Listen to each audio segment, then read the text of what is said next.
Senhoras e senhores, Frederiquinho Caldeira. Semana passada aconteceu algo que eu achava que a gente não conseguia, tá? É verdade. Porque falar do Endrick e se vale seleção e se não vale, o que podia dar de errado, Fred, em um final de semana? Ele não fazia um gol. Não, ele foi expulso de campo 3 dias antes de sair o nosso programa. Então eu tô com medo do programa de hoje. Porque o programa de hoje vai falar de jogador que não tá mais. Eu não sei o que eles vão fazer. Não, pelo menos o nosso programa de hoje, ele é mais genérico, né? Então, assim, ele não tem um personagem, não tem um clube específico pra a gente agorar, né? Assim, ainda bem que os tribunais da França suavizaram o impacto da suspensão do Endrick, que ele só voltaria a jogar em março, né? E depois, né, deram uma anulada na extensão da suspensão, mas de qualquer maneira impactou o nosso programa, né? Porque no dia que sai, a informação era de um Endrick com cartão vermelho e só ia voltar a jogar depois do fim do mês. É isso. A gente vai falar sobre ídolos, como que os clubes tratam seus ídolos, se eles em algum momento chegam a ser um problema, e 2 casos específicos e recentes: Mohamed Salah e Vinícius Júnior, depois da vinheta.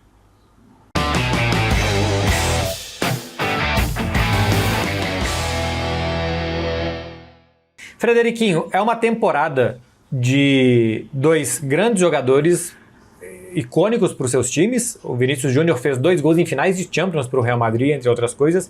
E o Mohamed Salah também ganhou Liga dos Campeões com o Liverpool, um dos jogadores com mais participação fazendo gol na final. Premier League. Fazendo gol na final, né? Aquele gol de pênalti. Um dos maiores artilheiros de Premier League, de Liverpool e tal. E nesse momento, os 2 parecem com mais desgosto, um dissabor na boca deles e da torcida, do que uma idolatria, um respeito mútuo dos 2 lados, né? Pois é, por motivos diferentes, por características diferentes de jogador, de clube, de torcida, de cultura, de arquibancada, e que a gente pode expandir aqui para trazer referências do passado, né?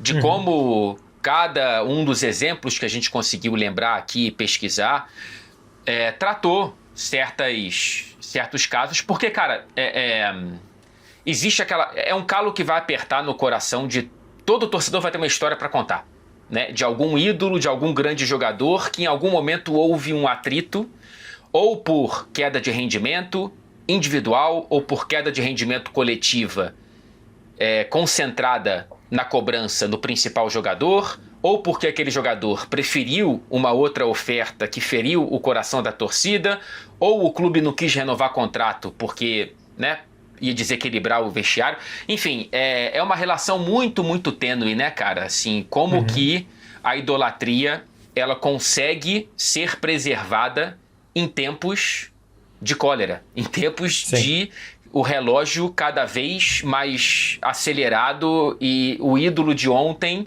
não é mais o ídolo de hoje. Então, como cada um dos exemplos que a gente pode trazer aqui, e desaguando nesses que ainda estão correntes, né, do Vinícius e do Salah, como que essas relações muitas vezes podem ser efêmeras. Sim. Você quer começar pelos atuais ou vamos começar pelos que a gente pegou mais antigos de Barcelona, Real Madrid? Eu quero até fazer um paralelo também com passagens de Neymar no Paris Saint-Germain e como que foi lá. Quer começar por onde? Vamos começar trazendo algum contexto histórico, então, para a gente... Tá bom. Né, porque, evidentemente, não é de hoje e muito antes dos exemplos que a gente trouxe, mas, por exemplo, aqui do meu quintal, tá?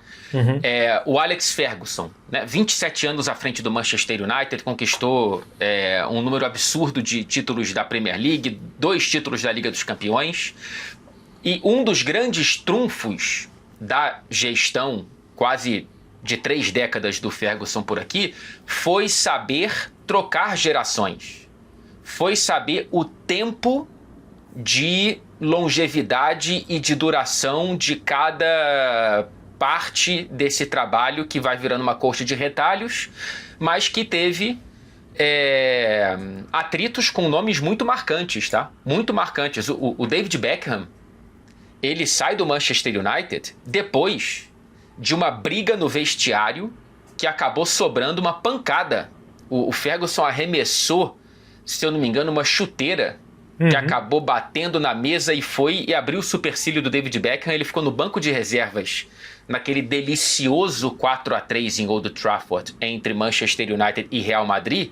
O Beckham de castigo no banco de reservas, 3 gols do Ronaldo Fenômeno, inclusive saiu aplaudido pela torcida do Manchester United, e o Beckham entra no segundo tempo, faz 2 gols, e pouco tempo depois daquela partida ele vai para o Real Madrid. Foi uma relação quase sempre conflituosa entre Ferguson e Beckham. O Ferguson também se desfez muito rapidamente do Roy Keane, a partir do momento que ele sentiu que o Roy Keane não estava mais rendendo tão bem dentro de campo. A mesma coisa com o Van Nistelrooy, que foi também para o Real Madrid. Então, são ídolos que acho que depois que o tempo passa, a imagem ela fica um pouco mais imaculada, mas no momento foram divórcios muito, muito difíceis. A diferença nesse caso, e que talvez não tenha nos casos que a gente vai olhar para outros aqui, é que tinha a figura do poderoso chefão. Né? Se o Ferguson tá falando, a torcida vai confiar na palavra do Ferguson. Nem sempre é assim. Do caso do Manchester United, eu acho que tem algo positivo, que é a bola continua entrando. Então o Ferguson troca os jogadores. Pro clube tá tudo certo, porque o clube troca as gerações e segue sempre competitivo com o Ferguson, mesmo com os jogadores sendo trocados.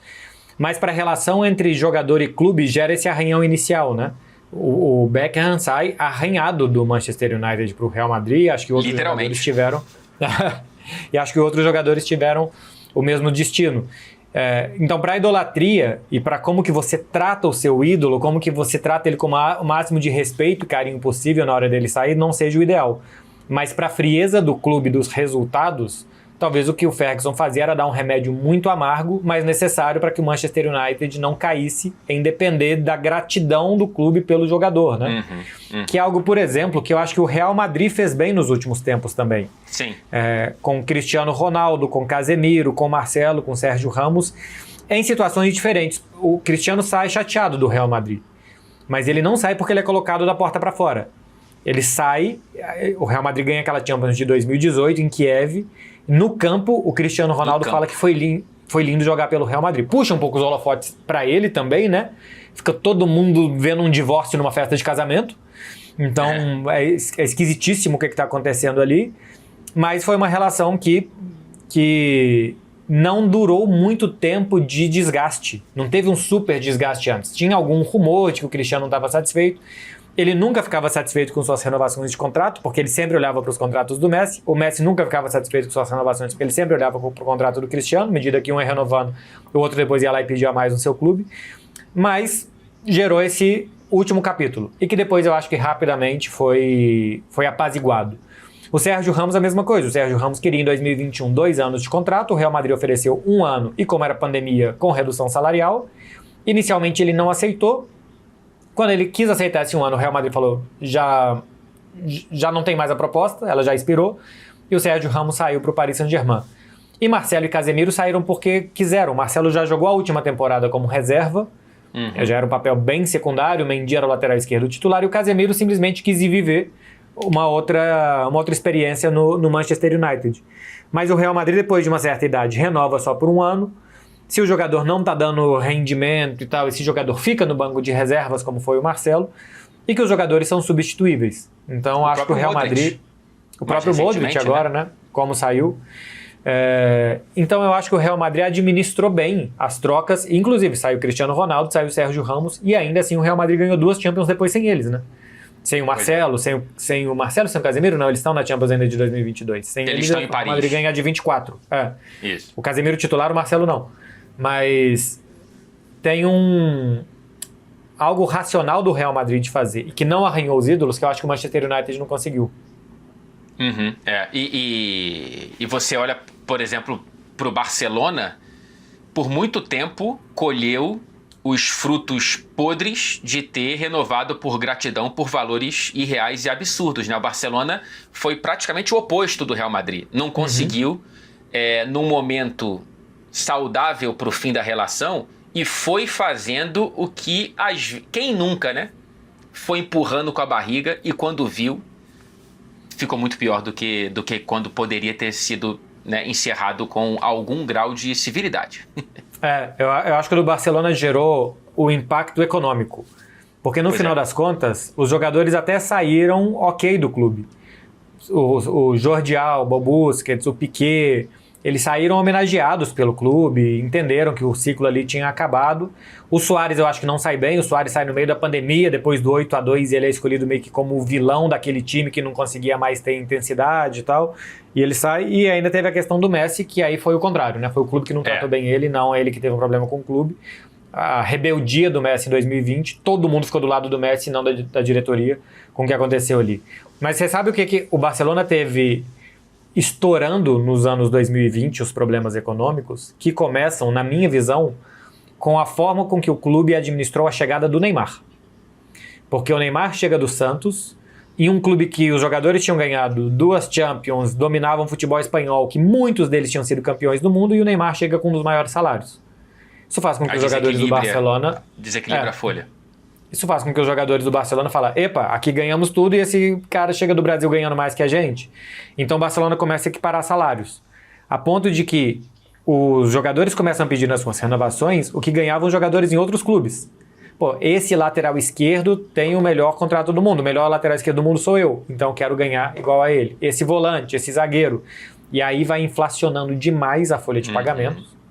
Em 2021-22, eu anotei aqui, o Barcelona chega a ter, segundo o Capology, o Piqué ganhando 27 milhões de euros por ano, o Busquets 24, o Jordi Alba 17. Tudo isso ao mesmo tempo. Caramba. Se for somar 3 veteranos que já não estavam nem perto dos seus auges, dá 27 com 17, 34, 44, 48, 68 milhões de euros custavam 3 jogadores, porque estavam lá há muito tempo, então renovação, você vai só subindo o contrato, subindo o contrato, fora da realidade do futebol mundial. Ao mesmo tempo, o Van Dijk ganhava 11, o Salah 10 e o Arnold 10 no Liverpool.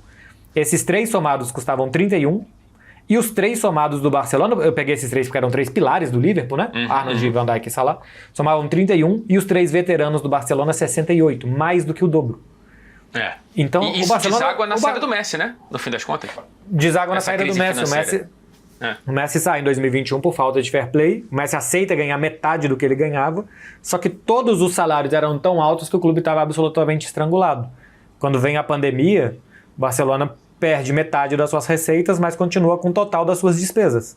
Então, em um ano, o Barcelona fica 500 milhões no vermelho. No primeiro ano de pandemia, o Barça fecha 490 milhões no vermelho. Porque tinha uma folha de pagamento absolutamente impagável. Só se você ganhasse mais de 1 bilhão de euros por ano, você podia arcar com a folha de pagamentos do Barcelona. Então, Fred, o problema do Barça foi tratar bem demais os ídolos. É isso. Tem que saber a hora de terminar. E, cara, faltou habilidade da diretoria. Tudo bem. São pilares que conquistaram tudo. Porém, eu sou Barcelona. Né? Se você não quer... se você acha que eu estou te oferecendo pouco, boa sorte em tentar isso em outro clube com a mesma plataforma que a gente te oferece, morando nessa cidade, com tudo que... Né? Você tem também que...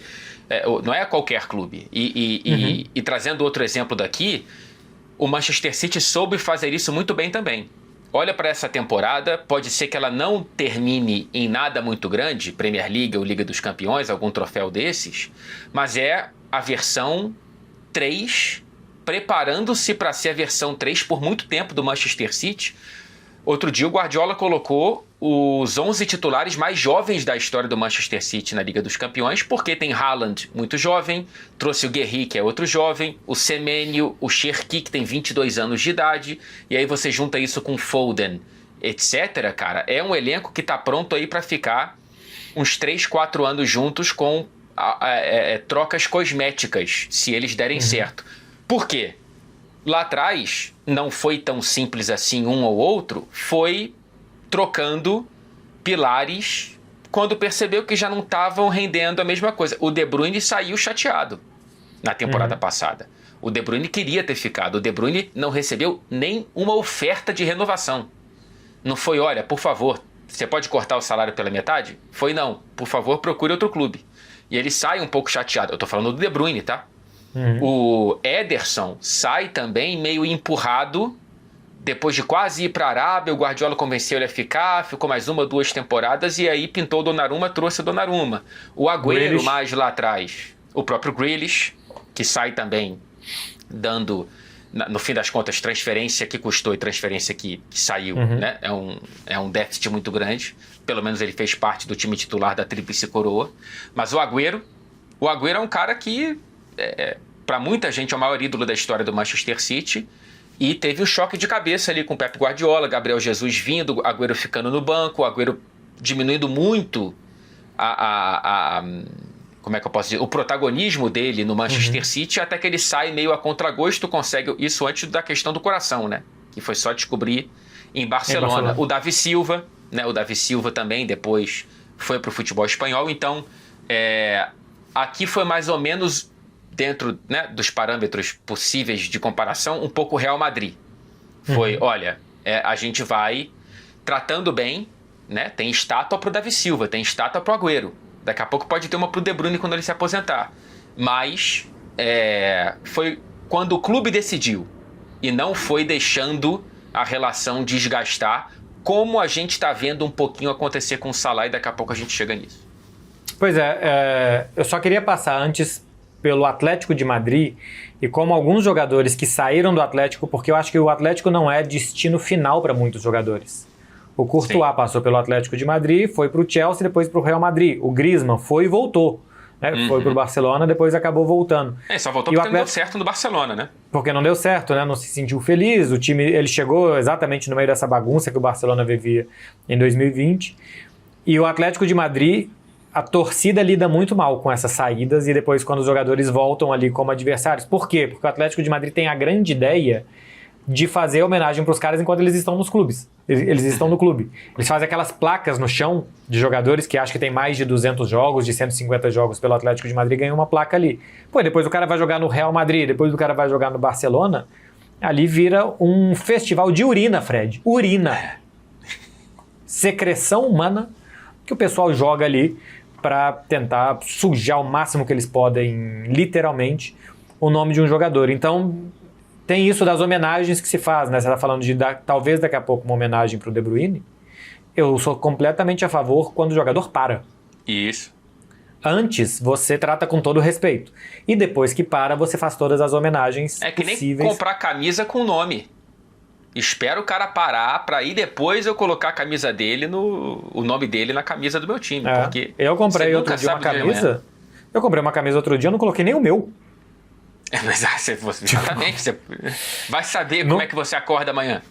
Não confio o suficiente ainda não. Não Exatamente. confio. Comprei a camisa, quer colocar nome? Eu falei, olha, Papa Francisco, acho que é um cara que já dá pra gente falar que foi legal. Madre Teresa, essa foi boa. Eu ainda não confio em colocar meu nome, não. Imagina pai e mãe colocando tatuagem do filho bebê. Você não sabe quem essa criança vai virar, meu amigo. Mas aí numa dessas você faz uma tatuagem de Fred, nome da criança. Aí depois você pode mudar pra tipo Molho Alfredo. Pode ser também. Porque o Molho Alfredo não tem como decepcionar. Então não você tem. só coloca ali uma linha Molho Al em cima. É isso. Se bem que Alfredo acho que é o nome, Molho Alfredo. Mas tudo bem. Se você tem um filho, né, Osvaldo, pô, sei lá, deu algum erro, né? Pra começar a escolher o nome do filho de Osvaldo. A criança já nasce com 68 anos. Mas aí você bota lá um filé Osvaldo Aranha. Pronto. Tranquilo. Pô, a pessoa vê a tatuagem e fala, baita tatuagem, gosto muito. Exatamente. Gostinho de alho na boca. Já na hora que vê a tatuagem. Marcelo acho que não dá não, tá? Marcelo acho que vai ter que dar uma volta muito grande, né? Mudar alguma letra, colocar uma grafia diferente ali pra mudar. Caco Barcelos, pronto, né? Homenagem. Caco Barcelos. Só troca o M ali pelo B, alguma coisa. Você sabe que Marcelo... Vai ser difícil. Tipo, se a filha chama Marcela e você quer chamar ela de Marcelona, é só uma letra diferente de Barcelona. É verdade, olha só. Uma Marcela pode virar Barcelona. Pode virar. Pode dar ali uma... Tatuador habilidoso, né? Mas aqui vale até o conselho. Se você vai ter filho e você quer tatuar o nome do filho, já faça alguma coisa sabendo que dê pra mudar depois. Nome que dê pra mudar depois. Exatamente. Irã. Onde é que a gente estava? Qualquer coisa é pelo país Irã. Também pode ser um pouco problemático. Se você está buscando um visto para entrar nos Estados Unidos, você pode ter mais dificuldade. Voltando para o programa, eu quero ir para os temas atuais, porque eu acho que de tudo que a gente trouxe aqui, a situação mais perto é a do Salah. Depois a gente fala do Vinícius também, mas a situação do Salah eu acho que é um cara que já teve um desgaste na temporada passada pela renovação, e depois tem um outro problema, que é essa troca de geração que talvez o Liverpool não tenha entendido, que tenha feito com o Mané, com o Firmino, com o Fabinho, mas que foi prolongando a do Salah, e que hoje me parece que gerou um jogador tóxico o suficiente, porque a relação está muito desgastada, que não aceita ficar no banco de reservas, que não aceita ter um outro papel na equipe, coisa que alguns aceitaram. Você falou do Agüero, que aceitou ter um outro papel, de outros jogadores que aceitaram ter outro papel, mas que eu duvido que Cristiano Ronaldo, Sérgio Ramos aceitariam. Piqué encerrou a carreira porque ficou 2-3 meses no banco de reservas no Barcelona, e a gente está vendo isso acontecer com o Salah, né? E o Firmino, por exemplo, né? Quando ele tem aquela despedida em Anfield, ele já estava há um tempo no banco de reservas com o Jürgen Klopp. O Salah não gostou de ficar no banco com o Jürgen Klopp, e ficou muito pouco, e muito menos com quem já chegou ontem e quer sentar na janela, né? Na visão do Salah. E teve toda aquela explosão no fim do ano passado com aquela entrevista, foi para a Copa Africana de Nações, voltou pro time titular, até porque, né, a bem da verdade, ninguém do Liverpool conseguiu roubar a posição e mostrar que o Liverpool melhorou sem o Salah, muito pelo contrário. Só que o Salah voltou e até agora também não conseguiu encaixar. Ele tá batendo recordes aí, mas muito mais porque ele foi tão bom que ficou a isso aqui de bater outro recorde, que qualquer assistência, um gol de escanteio, outro dia ele bateu o escanteio e empatou com o Steven Gerrard em número de assistências com a camisa do Liverpool na Premier League. Então, é uma grande questão, tá? Pro Liverpool. Não tem tanto tempo assim, chegou uma proposta de quase 200 milhões da Arábia Saudita pelo Salah. E a Arábia Saudita está cada vez mais parecendo que tem cada vez menos para investir. Olha lá a crise de Cristiano Ronaldo, Benzema, etc e tal. Então eu não sei qual vai ser a possibilidade de revendas. O que me parece, é claro que isso tudo pode mudar. Isso pode acontecer com o nosso programa, tá? A gente faz esse programa e daqui a pouco o Salah vai começar a fazer 2 hat-tricks por jogo. Eu cheguei a pensar em falar que ele tem 4 gols na temporada. Depois desse programa, ele chegar com 9 gols terça-feira. Exatamente. Depois de marcar 5 no final de semana. Exatamente. Mas o Salah é um cara que a torcida já tá entendendo que talvez seja uma boa nem cumprir o contrato até o final e tentar arranjar um comprador para ele no verão. Enquanto isso, ele tá tentando voltar a jogar bola, mas não está conseguindo. O caso do Salah acho curioso porque não dava mostras de que teria uma queda tão rápida. Pois é. Ele fez mais de 30 gols na temporada passada, mais de 10 assistências na temporada passada, ainda foi o grande nome. Então, assim, um cara que se cuida, que tá toda hora fazendo gol, dando assistência, que é o melhor jogador do nosso time. Não se machuca. Esse cara tem que continuar, porque ele tá indo muito bem. Então, parecia correto renovar com o Salah, porque tecnicamente ele mostrava que ainda estava para jogar pelo menos uma temporada, então você, uma garantida ele dá, e vamos ver a segunda, se ele consegue ir bem de novo. E aí vem os problemas, que do ponto de vista do clube eu achava correto. Aí as coisas não funcionam. Aí eu acho que tem o problema do Salah e como que o ídolo precisa ser ídolo nas boas e nas más. Porque, uma camisa tão pesada, que tanta gente passou por esse clube, que tanta gente... os nomes das arquibancadas de Anfield são nomes de personagens e tal, e você pega as estátuas que tem, são de técnicos que ficaram 20 anos no comando do Liverpool, que ganharam absolutamente tudo, que passaram décadas. E o Salah quer arranhar tudo isso no meio de uma temporada por 3 jogos no banco, sendo que ele tem tamanho suficiente para estar entre esses caras. Eu acho que ele foi muito emotivo, muito emocional. O Arne Slot falou isso, né? Que ele estava muito emocional na época. Isso. Por muito pouco. Assim, durou muito pouco o tanto de gratidão que o Salah teve pelo Liverpool. E agora é uma relação que ou melhora muito em termos de rendimento, porque no fim das contas é um cenário sem fácil resolução, porque o Liverpool não joga bem com ou sem Salah. Então, ao mesmo tempo que o Salah não está bem o suficiente para você pensar ele tem que ser titularíssimo, quando ele sai o time não melhora, não tem ninguém para colocar ali. Então, ele tem que ser titular, só que ele tá jogando todos os minutos, porque ele é esse profissional exemplar e não se machuca e etc e tal, mas tecnicamente não tá nada dando certo. Então, eu acho que o melhor para os dois e para preservação dessa relação é que o Liverpool consiga mais uma boa proposta por ele ao fim da temporada. Ainda tem 1 ano de contrato, então dá para vender por um valor interessante se conseguir um bom comprador, especialmente se for na Arábia Saudita mais uma vez. E tentar reinvestir esse dinheiro em um ponta mais jovem, tem torcedor do Liverpool já salivando pelo Ryan, que chegou no Bournemouth e pensa, cara, esse cara poderia ser perfeito para estar ali como sucessão do Salah. O caso do Vinícius é muito diferente, né? Porque ainda que tenha similaridade de uma queda de rendimento, existe um outro comportamento de arquibancada, né? A arquibancada de Anfield não vaiou e não vai vaiar o Salah. A arquibancada do Real Madrid é muito diferente. E eu acho que o Salah tratou pior o Liverpool do que o Vinícius muito poderia ter tratado o Real Madrid. No final das contas, a sensação que eu tenho é que a torcida do Real Madrid e o Real Madrid nunca compraram o pacote Vinícius. Porque o pacote Vinícius entra a luta dele antirracismo, que eu acho que o Real Madrid nunca quis entrar muito nisso. O Real Madrid nunca quis estar absolutamente envolvido e tal, e quando viu tinha um jogador do clube lutando e militando contra isso, do clube dele. Um parênteses nisso aí. Eu lembro de eu estar numa cobertura em Anfield, no Liverpool do Klopp ainda, contra o Real Madrid, no meio daquela confusão e dos absurdos e dos crimes cometidos contra o Vinícius, e até aquele momento, nem o senhor Ancelotti tinha defendido o Vinícius em entrevista coletiva, tá?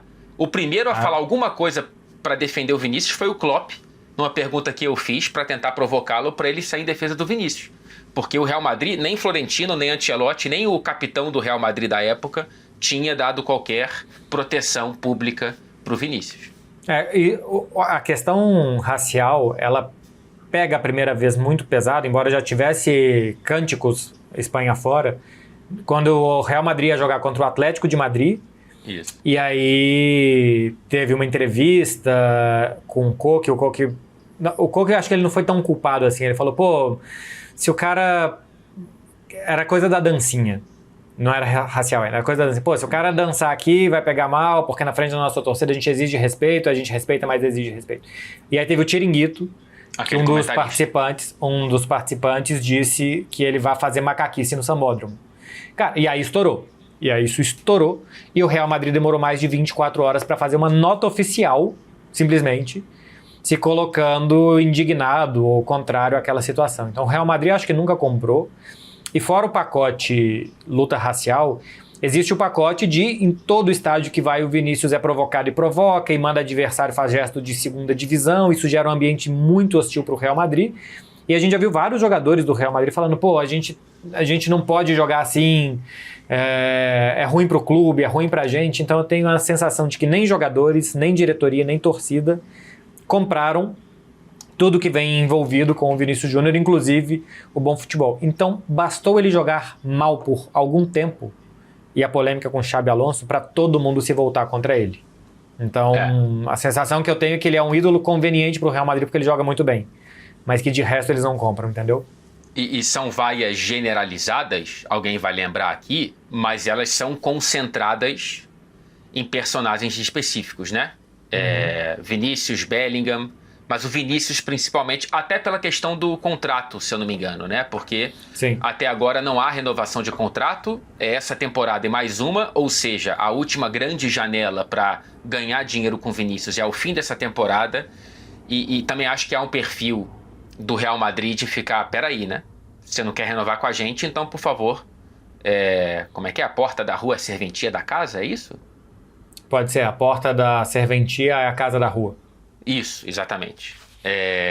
Então, é todo um coquetel de problemas que fazem com que esteja sendo... Cara, foi um primeiro semestre de temporada dificílimo para o Vinícius, porque se antes os problemas estavam fora da casa, agora é a própria torcida.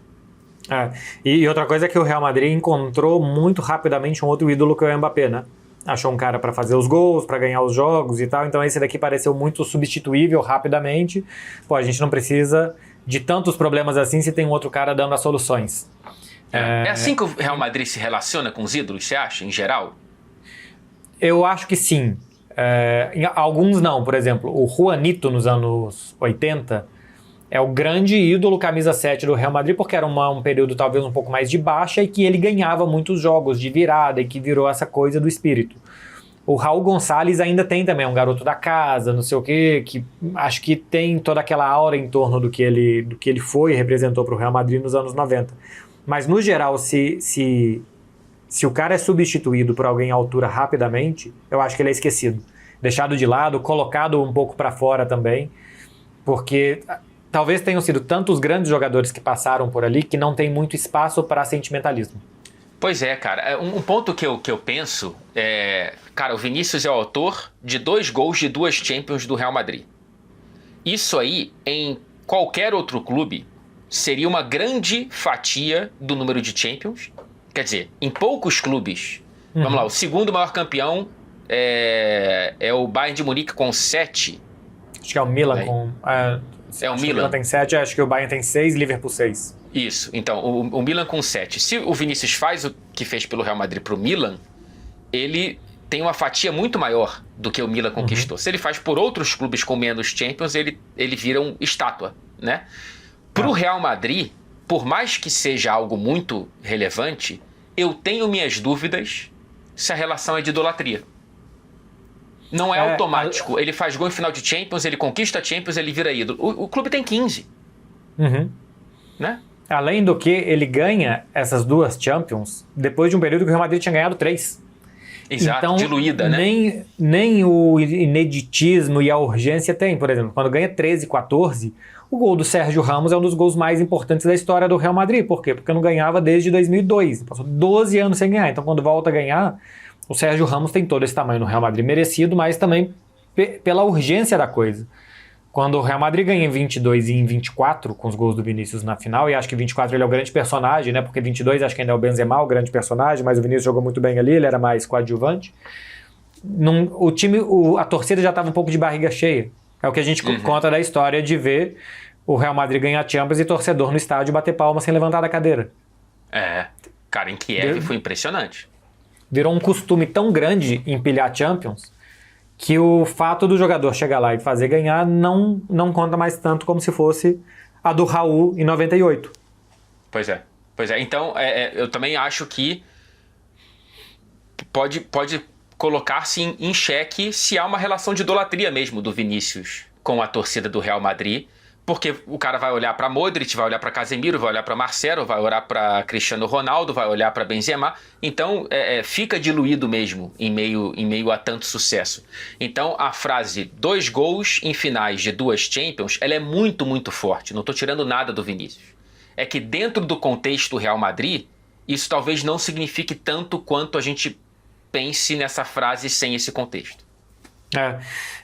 E por falar em idolatria, eu queria passar rapidamente pela questão de Neymar no Paris Saint-Germain, que acho que vai... Tá bom.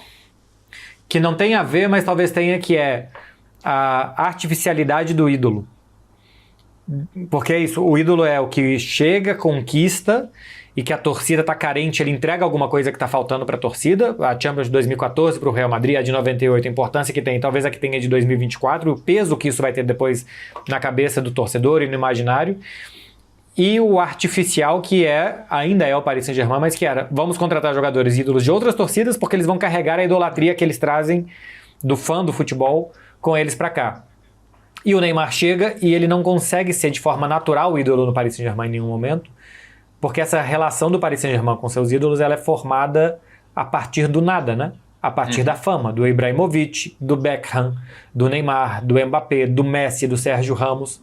Tanto que o clube acaba conseguindo ganhar, e eu não sei se hoje o Paris Saint-Germain tem ídolos, talvez comece a criar... Marquinhos, porque tá lá há muito tempo, porque viveu tudo aquilo e depois continuou para ganhar, né? Mas eu não sei se Dembélé, Vitinha, João Neves, Desiré Doué, esses caras já são ídolos pra torcida, porque acho que eles nem sabem muito bem ainda o que é ter isso, sabe? O Raí é um ídolo.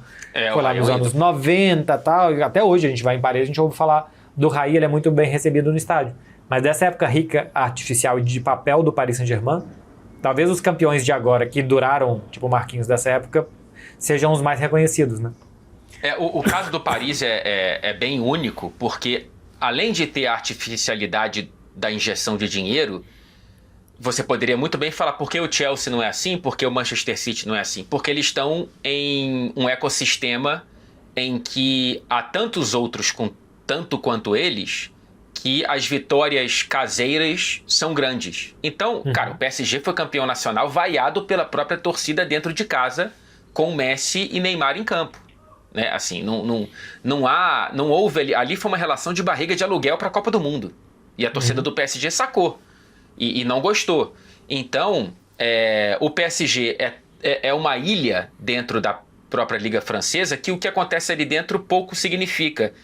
Então, acho que tem, para além do título da Champions, que realmente coloca esses caras numa posição única, teve uma percepção de um respeito um pouco maior, pelo menos, né?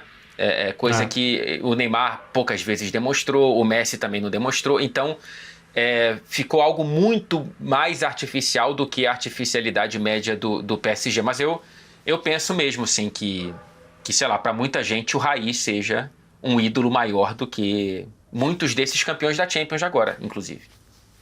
Porque eu acho que o conquistar passo a passo tem um valor muito grande. O Raí chega nos anos 90, que o Paris Saint-Germain era um clube pequeno, é um clube dos anos 70, e que ali o clube começou a ter algumas vitórias, alguma relevância, então o torcedor começou a se identificar com aquelas pequenas conquistas. A partir do momento que tudo que não seja ganhar a Champions é uma pequena conquista, nada vale mais nada, né? Porque o Lyon domina o início dos anos 2000 na França, assim como o Paris Saint-Germain domina hoje. Só que Juninho, Caçapa e esses outros caras são muito ídolos no Lyon. Por quê? Porque o clube foi crise e tal, e outros jogadores nem brasileiros, né, que também passaram, mas foi uma época de muitos brasileiros ali, que o Lyon foi sendo construído passo a passo até chegar nessa grande era que eles construíram por quase 10 anos no futebol francês, para a partir dali construir os ídolos. E o Paris Saint-Germain não conseguiu, por quê? Porque ele já contratou ídolos, ele já contratou pronto, ele já contratou as pessoas sentem o futebol, e dava para sentir a artificialidade no Paris Saint-Germain a cada temporada. Tá tudo dentro de contexto, Marcelindo? Tá tudo dentro de contexto. Então vamos para o nosso Out of Context.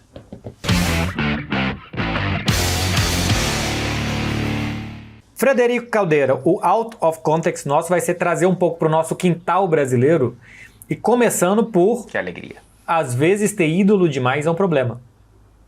O Vasco do ano 2000, que já tinha o Edmundo, que foi aquele ano de 97 maravilhoso, já tinha ido pro Vasco antes de 97, aí depois ele vai pra Fiorentina, volta, Carnaval, aquele tipo de coisa, chega definitivamente em 99, e no meio de 99 o Vasco fala, por que não trazer também o Romário, que tinha sido formado no Vasco, depois tinha rodado o mundo, tinha voltado pro Flamengo e não tinha jogado no Vasco de novo. Edmundo e Romário jogaram no Flamengo em 95, melhor ataque do mundo, né? Romário, Edmundo e Sábio, que não deu em nada. E aí, os dois chegam... Deu em gol de barriga. Deu em gol de barriga do Renato. Veja só você. E aí, eles chegam ao Vasco em 99, dois ídolos. Um ídolo atual e um ídolo antigo, que não chegou a ser ídolo pelo Vasco, né? O Romário ele foi construir isso mais depois, porque ele saiu muito garoto ainda. Pois é. E a gente tem, em 2000, o Campeonato Mundial, que o Corinthians ganha em cima do Vasco. E aí a coisa começa a sair dos trilhos. Até que um dia o Edmundo, enciumado, tinha perdido a braçadeira de capitão, o Romário era o preferido do Eurico, ele fala que o rei e o príncipe podiam ficar felizes e tal. O Vasco ganha-se do Bangu, se eu não estou enganado, de uma goleada, e o Romário fala, agora todo mundo está feliz. O rei, o príncipe e o bobo. Ele chamou o Edmundo de bobo.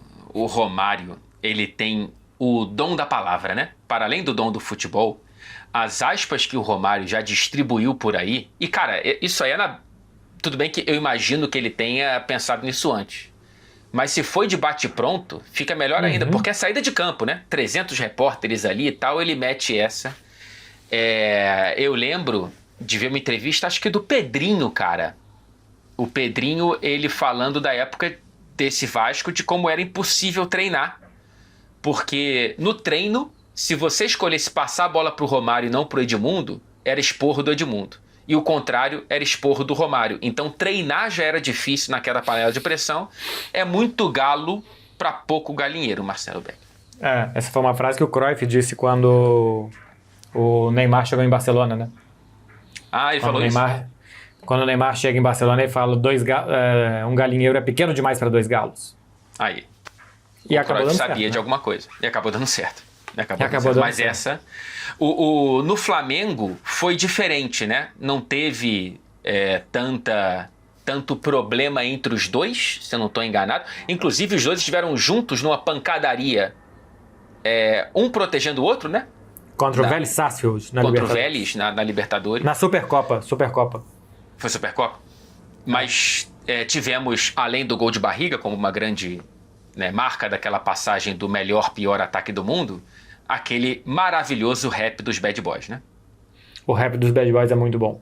O rap dos Bad Boys é muito bom. E melhor ainda, como é que o Vasco contrata depois e fala assim, vou trazer os 2 Bad Boys pra cá? Por que não 2 Bad Boys num time só? Eu tenho uma pergunta, eu não sei se eu tô defasado nesse debate, mas eu acho que pra torcida... Bom, pro Flamengo é óbvio que o Edmundo não é ídolo, né? Mas pra torcida do Vasco, eu acho que tem um debate interno entre quem é mais ídolo. Entre Edmundo e Romário. O problema, acho que pesa pro Romário, é que, cara, o Romário ele faz os 1000 gols no Vasco, né? Assim, é muito forte a relação no fim da carreira do Vasco, do Romário com o Vasco. Só que o Edmundo é torcedor. Os dois saem da base, cada um vai pro lado, os dois vestem a camisa do maior rival, mas só o Romário é ídolo do maior rival. Eu acho que o Romário tem mais gol pelo Vasco do que o Edmundo, se eu não estou enganado. O Edmundo está em campo no rebaixamento para a Série B, desgaste que o Romário não sofre, o Edmundo perdendo pênalti naquela queda inédita então para o Vasco. Mas eu tenho a sensação de que, na média, e o torcedor vascaíno que estiver aqui pode me responder, por favor, o Edmundo é mais benquisto, é mais querido por ser mais uma extensão da arquibancada dentro de campo do que uma relação talvez mais fria do Romário com o Vasco. Pode ser, e acho que a volta do Romário pro Brasil, pro Flamengo, é o auge do Romário e ele volta pro Flamengo e não pro Vasco, né? Ele volta campeão 6 meses depois de ganhar a Copa, ele volta e ele para o Brasil pra ele jogar no Flamengo e não no Vasco. Então acho que aquilo ali pro torcedor do Vasco, que tinha visto ele sair muito garoto ainda, machuca bastante. A volta do Edmundo o Edmundo vai jogar no Flamengo em 95, ele já tinha passado por Corinthians e Palmeiras antes, né? Ele vai pro Corinthians, depois ele vai pro Palmeiras, ou ele vai pro Palmeiras, depois pro Corinthians, e depois ele vai pro Flamengo. Então assim, já era, tá indo pra mais um clube do futebol brasileiro. E ele dá errado no Flamengo e volta em 97 e faz o que ele fez com o Vasco da Gama, né? Assim, então, com o Vasco, então ele reacende toda a idolatria dele. Os anos 90 no Rio de Janeiro era uma doideira, que era Romário, Edmundo, Túlio e Renato Gaúcho. Cara, imagina, e na época que o Carioca ainda tinha, né, o campeonato estadual, uma relevância muito maior do que hoje, né? Menor do que nos anos 80, mas ainda era grande. Cara, aquilo ali era tinha acesso dos jornalistas aos caras. Exato. A matéria do Cícero Melo na praia, né? Dos reis, os ratos da praia. Que tá todo mundo meio que de greve, porque não tá recebendo dos clubes, e estão ali... O Túlio não tava. Estavam os 3, Romário, Edmundo e Renato, dividindo a mesma rede, jogando futebol em Ipanema e cobrando na cadeira de praia, assim, dando entrevista com o Cícero Melo com o microfone da ESPN, falando, não tô recebendo, melhor ficar aqui do que ficar lá. Bom demais. Eu já vi uma também que é depois de um Fla-Flu, eu acho, o Renato indo procurar o Romário pelo Rio de Janeiro com o Regis Rezin, talvez, com o Tino Marcos. É verdade. Acho que é contínuo. Ele entra num carro, que é um carrão da época, um Golf, sabe? Alguma coisa assim. e sai pelas ruas do Rio procurando o Romário, porque acho que tinha alguma aposta que eles tinham feito e tal. Era bom demais. Imagina sugerir uma pauta dessa hoje. Tem que passar pelo assessor do jogador e depois pelo assessor do clube e tem que checar com o empresário. Aí quando você vai ter o não final, já passaram-se 3 meses. Não, é uma pauta que hoje nem existe a ideia porque a gente sabe que não vai acontecer. Exatamente. Então a culpa não é nossa. Não vai acontecer. A culpa não é falta de ideia. Assim, algo que acontece muito normal com a gente aí na Europa, mas que eu tô vendo que aqui no Brasil também, entrevista pós-jogo, Campeonato Paulista. tal time, sei lá, o Corinthians, tô falando qualquer um, só vai trazer jogador se ganhar. Cara, impressionante. Para aquelas entrevistas logo depois, a super flash ali, ainda tá por contrato, o cara tem que ir, então eles vão. Mas para trazer depois do jogo para trazer, que a gente faz ali o pós-jogo e tal, para ficar ali 5, 10 minutos com a gente, participar, tem que esperar acabar o jogo. Se ganhar, vai, se não, não. Num jogo de campeonato estadual, cara. O cara dá uma entrevista ali de 5 minutos pra detentora dos direitos que só ela tá transmitindo, que é pra promover o seu clube, o seu campeonato. Então, não, se ganhar sim, se não... Mudou muita coisa, né? Tem coisa que mudou pra melhor, mas isso aí eu acho muito pior. A gente não vai ter histórias como essa. É claro que os caras na praia sem receber também não é um grande diagnóstico do futebol brasileiro na época, mas você poder pegar um carro com o Renato Gaúcho pra correr atrás do Romário, pra cobrar uma aposta entre os dois de resultado, eu acho muito bom. Só pra finalizar sobre ídolos e ciclos, a gente tem certos divórcios também um pouco chamuscados recentemente. A relação do Gabigol com o Flamengo, a relação do Dudu com o Palmeiras, né?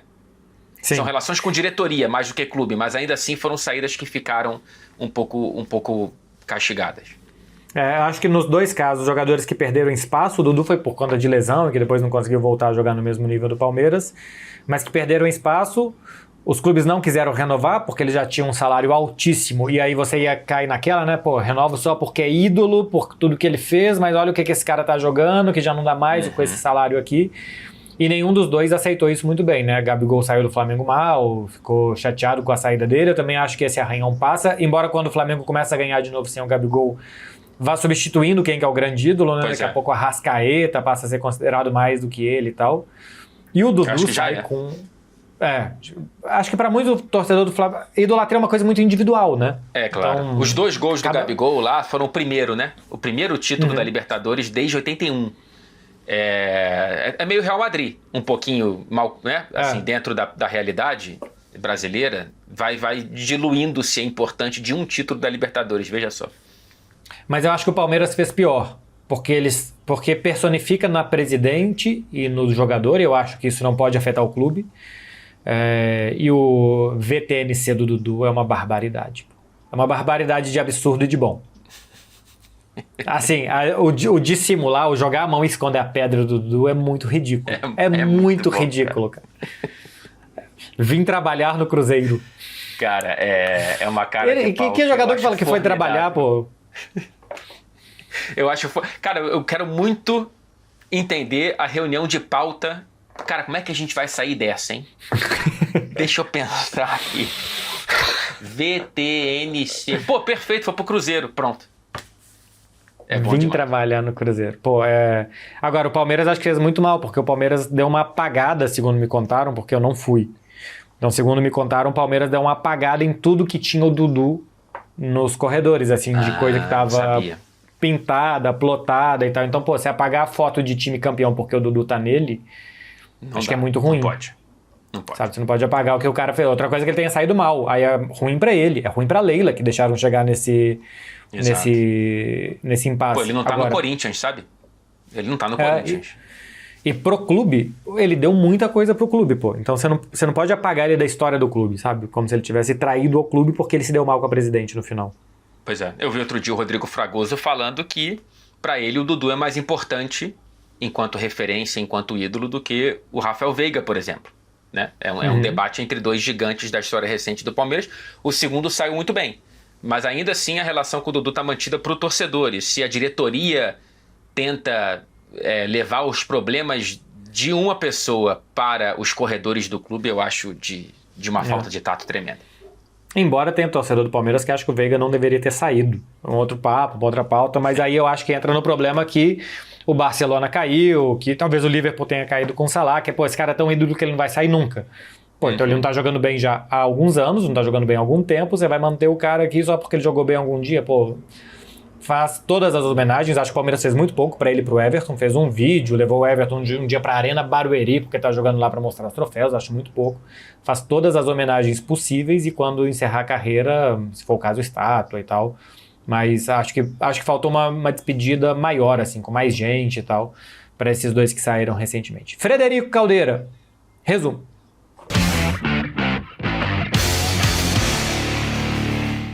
Então, a sensação que eu tenho é que no Brasil a nossa paciência é muito menor. Sim. No Brasil a gente não tem paciência, por mais que o cara tenha dado muito pro clube, para entender que o momento não é bom, que talvez ele não consiga mais jogar e que talvez o momento do clube não seja bom. O Alex foi vaiado no Cruzeiro em 2004. O Cruzeiro ganhou tudo em 2003, o Cruzeiro nunca tinha sido campeão brasileiro, e o Alex foi vaiado menos de 6 meses depois. E ele estava jogando bem. O clube virou uma bagunça, saiu o Luxemburgo, o Rivaldo chegou e saiu e tal, teve um desmanche de jogadores. Mas o Alex sai num Cruzeiro e Palmeiras, ele vai jogar no Fenerbahçe depois, vaiado e fazendo golaço. Então, depois a torcida do Cruzeiro hoje ama o Alex, mas eu acho que a gente precisa no Brasil reconhecer, e esse é só um exemplo de tantos e tantos outros. O Hulk no Atlético chegou a ter divisão também da torcida do Atlético por conta da situação do Hulk. A gente tem que ter paciência, cara. Ídolo você não vai jamais. Você tem que reconhecer, agradecer, por mais que esteja jogando mal, por mais que pareça que não sei o quê, por mais que já não seja mais o de antes. Você tem que começar bem e terminar bem as relações. A gente vê que na Europa às vezes não acaba bem, mas no Brasil quase sempre a coisa fica mais tóxica do que ela tem que ficar. E olhando, são várias Europas dentro da Europa, e dentro dessas várias Europas tem o Real Madrid, que tem uma relação com a vaia tão próxima quanto a gente, né? Eu acho que a nossa relação com a vaia, ela existe a vaia que sai do torcedor e a vaia que é recebida. E a vaia que sai do torcedor é muito leve. Cara, eu não tô gostando do que eu tô vendo, eu vou vaiar. O cara não fica pensando, pô, é o Alex, pô, é o Gabigol. Não, eu tô, cara, 6 meses depois da conquista da Libertadores, a torcida do Fluminense, não tô julgando, tá? Tava mandando o Fernando Diniz para aquele lugar, entende? É muito, muito efêmero, porque a vaia sai com um peso muito leve, mas acho que ela chega e é interpretada com um peso muito grande.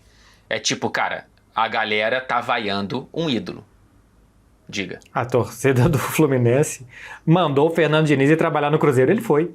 Se você for pensar bem, VTNC, e foi o que aconteceu, era um conselho, Fred. Não, na verdade, então, né, a torcida do Fluminense, ela foi mal interpretada, portanto. Não foi... Então trabalhar no Cruzeiro é um grande castigo, né? Pois é, porque a gente tá vendo... Não, calma, a temporada passada foi boa. Mas é isso, 6 meses depois. Quantas Libertadores tinha o Fluminense? Nenhuma. Quem foi o grande arquiteto daquela Libertadores? Fernando Diniz. 6 meses depois, zona de rebaixamento, 4 pontos em 8 rodadas. Ele foi completamente dizimado pela arquibancada do Maracanã. Então acho que a relação nossa com a vaia, ela é muito próxima no sentido, eu não tô gostando do que eu tô vendo, eu vou vaiar, não tem tantas considerações como tem por aqui. O Salah, e aí a gente também tá falando de clubes globais, né? As redes sociais do Liverpool tem torcedor de tudo quanto é canto do mundo. E aí são diversas culturas se misturando, você vai ver xingamentos horrorosos pro Salah nas redes sociais. Horrorosos, de torcedores ou de páginas e tal.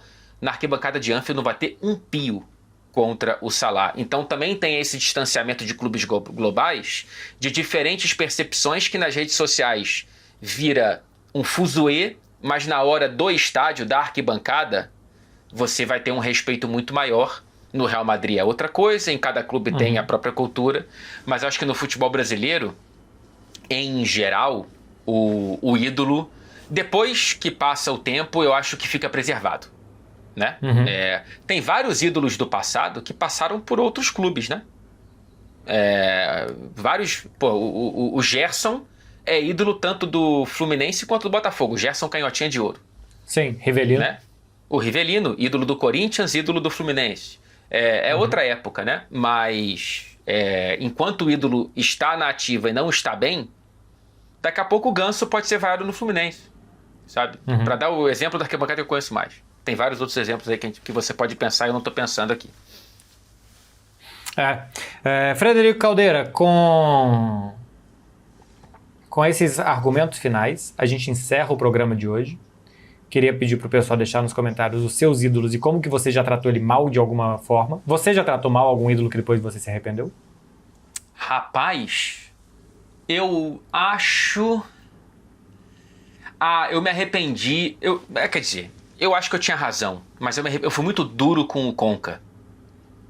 Quando ele sai do Fluminense e vai pro Flamengo, também é muito difícil, né, cara, aceitar aquilo. Mas como ele foi muito mal no Flamengo, ficou fácil depois eu perdoá-lo. Mas já fui cruel nas arquibancadas. E você? Cara, pra mim o Fred perdeu um pouco a graça. Ele virou mais meu do que seu, né? Pô, o Fred jogou nos dois de Minas, né? Jogou no Atlético e no Cruzeiro. Jogou nos três, né? Porque ele começa no América. No América. E depois ele joga nos dois. O gol mais rápido da história do futebol foi ele, né? Naquela época. Foi a Copa São Paulo. Ele fez na Copa São Paulo e eu acho que depois ele fez também no Campeonato Mineiro do meio campo, contra o Vila Nova. Eu acho que ele fez... 2 vezes? Eu não sei se também chegou a ser muito rápido, assim, a ponto de ser mais rápido. O da Copa São Paulo é o gol mais rápido. Meio campo. Mas depois acho que ele fez um gol de saída de bola também do meio campo. E o Fred depois acho que virou um grande ídolo do Fluminense. E, por exemplo, a passagem dele pelo Cruzeiro, ele tá no ano do rebaixamento e ele não salva o time e ele não tá, parece que tão ali, sabe? Não parece que ele tá 100% ali. Não comprou a briga, né? Então, o Fred me deu uma...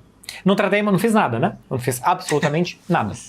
Mas se talvez você tivesse, como torcedor, sem trabalhar na arquibancada, você poderia ter feito. Teria jogado um carrinho de mão nele. O pessoal do América do México, sabe, teria urinado num copo e jogado nele. Não teria feito tanto, não.